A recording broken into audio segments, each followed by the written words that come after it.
I believe the search for the elusive edge is what leads people to make some very bad decisions when it comes to investing. Welcome back to the Retirement Thinking channel, where we take a deeper look at the news and topics that affect your retirement.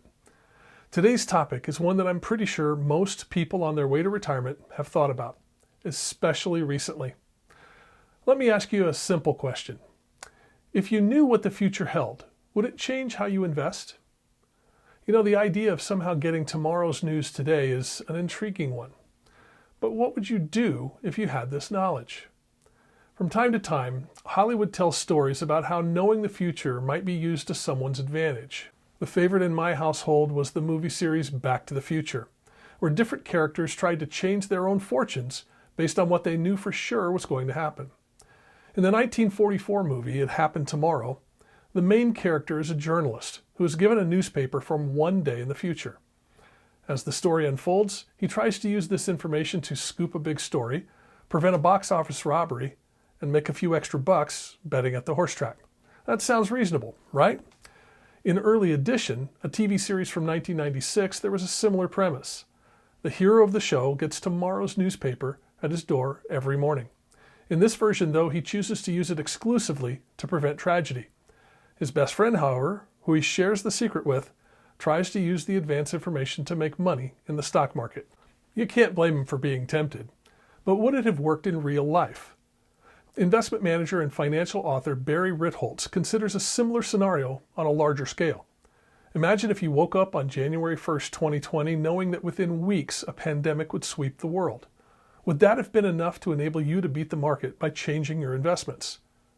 Foreknowledge like this is not as specific as having tomorrow's stock prices or which horses will win the trifecta at the fourth race in Golden Gate Fields. But you'd think that knowing ahead of time about an event as big as COVID-19 would put you in the position to make an easy profit. Not so fast, says Ritholtz.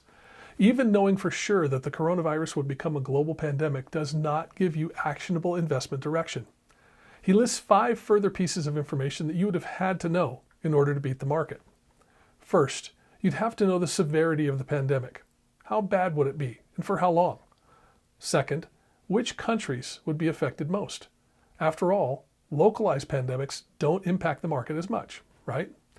Third, you'd need to know the specific ramifications of the pandemic. Large numbers of fatalities have a much different impact than widespread hay fever or something else. Fourth, it would be preferable to know the fiscal response by the governments where the pandemic was active.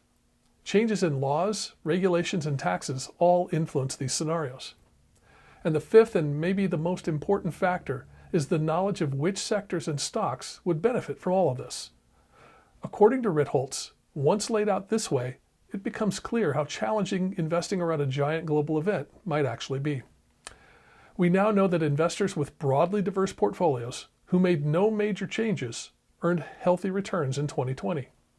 Now, this truth might actually be surprising to you in hindsight. Ritholtz notes that investors learn about significant world events every day.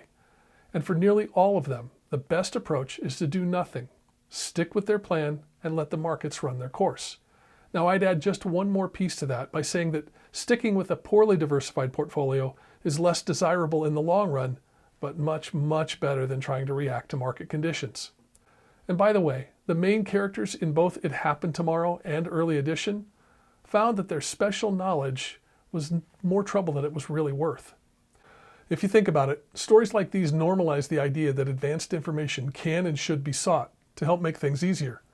While we can all agree that the odds are against you getting future newspapers under your door, I believe the search for the elusive edge is what leads people to make some very bad decisions when it comes to investing. In reality, though, it's probably best to focus on the fact that as a prudent investor, you don't need special knowledge of the future. So that's what's in my retirement thinking today. As always, I'm eager to hear your thoughts on what I've shared, so please leave me a comment down below. Also, if you'd like to talk more about your retirement thinking, please reach out. Thank you for watching.